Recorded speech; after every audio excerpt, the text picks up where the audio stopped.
To all of you. मैं doctor Vikas Nautiyal, associate professor history. आज हम मध्यकालीन भारत के अंतर्गत मुगल सम्राट हुमायूं का अध्ययन करने वाले हैं कि किस तरह से हुमायूं के क्या क्या पक्ष हो सकते हैं अध्ययन के, उन पर हम लोग बातचीत कर रहे हैं। ये जब हम बात करते हैं मुगल एम्परर्स की, ये ग्रेट मुगल्स जिनके लिए कहा जाता है, उनके पिक्चर आपके सामने आ रहे हैं। बाबर पहला जो सबसे इम्पोर्टेंट रूलर है, पहला रूलर बाबर का उत्तराधिकारी हुमायूं, देन अकबर, देन जहांगीर, शाहजहां, फिर औरंगजेब। ये ग्रेट मुगल्स हैं, चारों के चारों ग्रेट मुगल्स हैं। यहाँ पे आपके सामने देखिए ये नाम भी आ रहे हैं कि भारत के इतिहास और संस्कृति में इन लोगों के नाम पर कितने प्लेसेस के नाम हैं आप देख सकते हैं। बाबर के नाम पे 61 प्लेसेस हैं, हुमायूं के नाम पे 11 हैं, और सबसे ज्यादा नाम अकबर के नाम पर है 251, और 177 नाम औरंगजेब के नाम से हैं। तो पिछले एक दो दशकों में जब से सरकारों में परिवर्तन आया है, तो ये नामकरण भी परिवर्तन हुए हैं नामों के, तो ये एक अलग तरह की प्रक्रिया है। यहाँ पर हम बात करते हैं कि किस प्रकार से और किन किन बिंदुओं को लेकर के हम हुमायूं की चर्चा और हुमायूं का अध्ययन कर सकते हैं।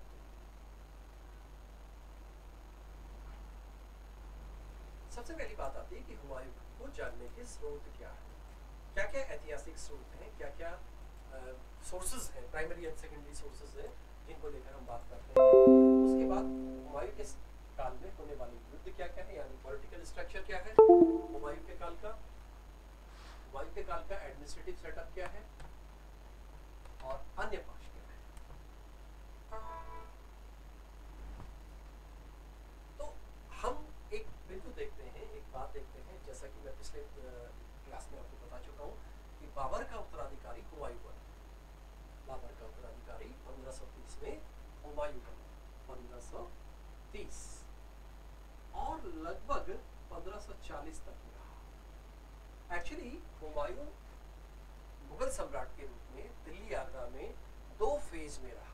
पहला फेज 1530 से 40 का है, और दूसरा फेज 1555-56 का है, 55-56, दो फेज में है।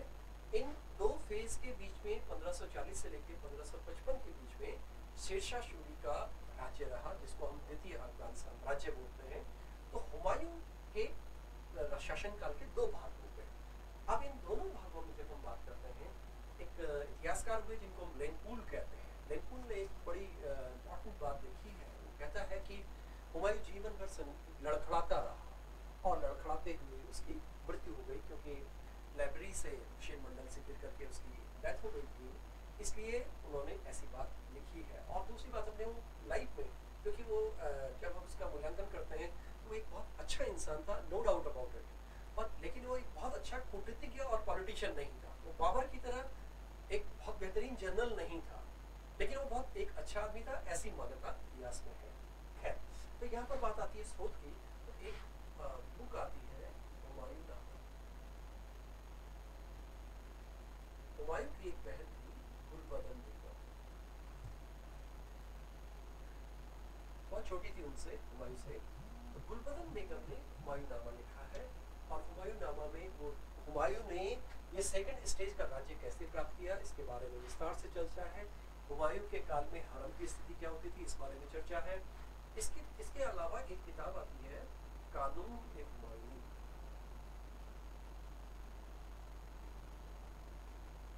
इसमें भी हुमायूं का इतिहास मिलता है। इसके अलावा कुछ बातें अकबरनामा में अखबार के ग्रंथों में आते हैं, और अन्य बहुत से ग्रंथ हैं। इसके अलावा सेकेंडरी सोर्सेज भी है हुमायूं पर। सेकेंडरी सोर्सेज, प्राइमरी सोर्सेज क्या है, ये प्राइमरी सोर्सेज है, जैसे हुमायूं नामा प्राइमरी सोर्सेज है, कानून ए हुमायूं प्राइमरी सोर्स है। और जब सेकेंडरी सोर्सेज की बात आती है, तो अलीगढ़ स्कूल के इतिहासकारों ने ज़्यादातर इस पर काम किया है, और वो अपने आप को इसमें एक कॉम्पिटेंट अथॉरिटी मानते रहे हैं। बाकी और बहुत सारे लोगों ने भी इस बीच में काम किया है, कुछ फॉरेन के स्कॉलर्स आए हैं, उन लोगों ने और अच्छा काम किया है, लेकिन उसके बावजूद भी ये सेकेंडरी सोर्सेज हैं। इसी के साथ साथ जब हम हुमायूं की बात करें, तो युद्ध किसके साथ होते हैं उसके, तो पहला जो हुमायूं का पार्ट है वो है अफगानों के साथ। अफगानों के के साथ उसके क्या युद्ध होते हैं। अफगान मुख्य रूप से इस समय शेरशाह, जिसको कि फरीद बोला जाता था, जिसको शेर खां बोला जाता था, उसके साथ उसके युद्ध है। 2 युद्ध मुख्य रूप से हैं। अन्य अफगानों के साथ युद्ध है। गुजरात के साथ युद्ध है। गुजरात है, मालवा है, ये उसके मुख्य युद्ध है। वो खास करके जो सबसे इंपॉर्टेंट आदमी आता है वो शेर खां आता है। इसके अलावा उसने यहाँ पर जो प्रशासनिक व्यवस्था, सैन्य व्यवस्था स्थापित की, वो आगे आने वाले समय में क्षीण हो गई, क्षीण प्राय हो गई, इसलिए इसकी चर्चा ज्यादा नहीं आती है। तो हुमायूं के संदर्भ में जो पॉलिटिकल क्वेश्चंस आते हैं, उसकी परेशानियों को लेकर आते हैं, हुमायूं की क्या परेशानियां रही, क्या क्या उसकी चुनौतियां रही, कैसे उसने उनका सॉल्व किया, कैसे रिजॉल्व किया उनको, इन सब बातों को लेकर चर्चा आती है। तो ये आपके सामने हुमायूं का एक चित्र आ रहा है। ये हुमायूं की यंग एज का चित्र है। उस वक्त जब हुमायूं सत्ता में आया, 1530 में हुमायूं सत्ता में आया है, जैसा कि मैंने पहले भी आपसे बात की है, उस समय तक भारत की और भारतीय उपमहाद्वीप की तस्वीर ये आपके सामने मौजूद है। ये किस तरह से है, जरा इस बात को आप देख लें। ये मुगल साम्राज्य, क्योंकि ये काबुल की तरफ से चले हैं, तो काबुल पाकिस्तान का एक भाग, उत्तर प्रदेश बिहार का भाग, ये बाबर का साम्राज्य था। इसके अलावा जो भारत के अन्य भाग थे, 15वीं 16वीं शताब्दी में, 15वीं और 16वीं शताब्दी में भारत में प्रांतीय राज्यों का उदय हुआ। क्षेत्रीय राज्य या प्रांतीय राज्यों का उदय हुआ, जिनको हम प्रोविंशियल किंगडम्स कहते हैं। इन किंगडम्स के नाम आप देख सकते हैं, जैसे बंगाल, ये बंगाल है, ये जौनपुर है,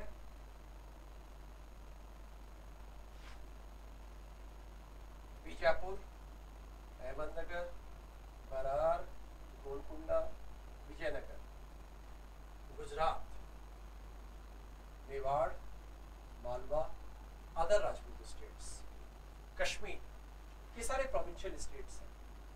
इन 15वीं और 16वीं शताब्दी के ये प्रोविंशियल स्टेट है। इन प्रोविंशियल स्टेट के टाइम में पहले यूनिवर्सिटी में एक क्वेश्चन पूछा जाता था कि जब बाबर आया उस समय भारत की स्थिति क्या थी।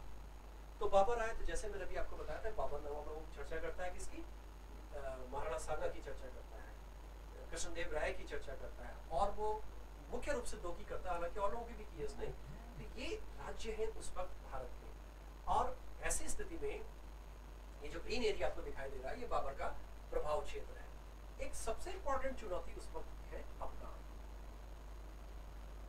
क्योंकि जो लोदी लोग थे, यानी अफगान लोग थे, वो जब हारते हैं तो हार करके स्विच ओवर करके ये चले जाते हैं पूर्वी उत्तर प्रदेश में और बिहार में।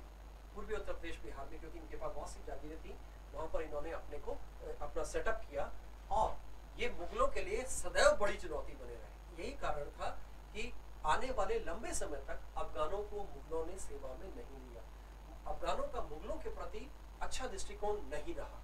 इसका आधार हमें उनकी जो कानून की किताबें हैं, चाहे हम हुमायूंनामा की बात करें या बाद में अकबरनामा की बात करें, और बाद के और साहित्यकारों की और इतिहासकारों की बात करें, किसी ने अफगानों के लिए अच्छा नहीं लिखा, क्योंकि वो उनके विरोधी थे। विरोधी के लिए अच्छा इतिहास में लिखा नहीं जाएगा।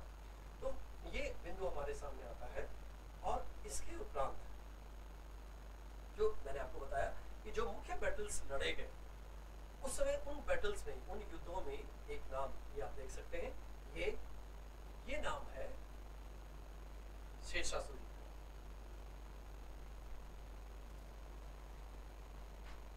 मूल नाम था फरीद,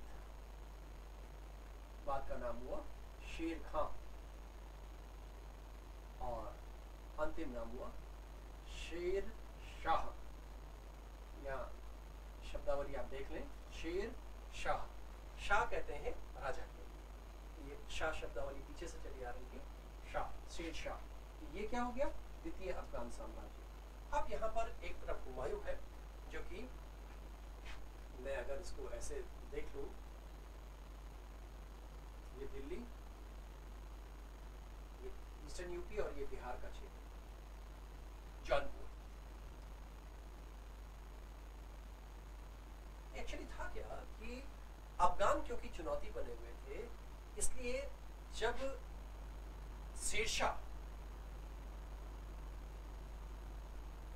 जब शेरशाह सत्ता में आने का प्रयास कर रहा था। शेरशाह एक सामान्य जमींदार का बेटा था, जागीरदार का बेटा था, जो कि जौनपुर में उनको जागीर मिली हुई थी और उसका बेटा हुआ करता था। मैंने पीछे आपको बताया कि अफगानों की प्रवृत्ति या प्रकृति ये थी कि वो घोड़ों के व्यापारी हुआ करते थे, घोड़ों के व्यापारी थे। और लोदी टाइम में अफगान सत्ता में आ गए, यानी प्रथम अफगान साम्राज्य। उसके बाद लोदियों के पास या अफगानों के पास खूब सी जागीरें रही और इसी क्रम में ये शेरशाह का भी उदय हुआ। और शेरशाह बाबर के समय में मुगल आर्मी में भी रह चुका था, इसलिए उसको मुगल वॉरफेयर की थोड़ी जानकारी थी। तो उसने रेवेन्यू एडमिनिस्ट्रेशन जो है वो सीखा किससे? वो अपने पिता से ही सीखा और जौनपुर की अपनी रियासत में सीखा था। यहीं पे पिछली बार एक क्वेश्चन आया था कि वो कहाँ पढ़ा लिखा था। जौनपुर में उसने पढ़ाई लिखाई की। जौनपुर को उस समय 14वीं 15वीं शताब्दी 16वीं शताब्दी तक जौनपुर को पूर्व का सिराज कहा जाता था। सिराज एक ईरान का लर्निंग सेंटर रहा और इसके एक पूरब का सिराज हो गया, एक सिराज हो गया। तो बात ये आती है कि शेरशाह और ये दोनों आमने सामने हैं। शेरशाह और इसकी तुलना इसको कहते हैं कि वो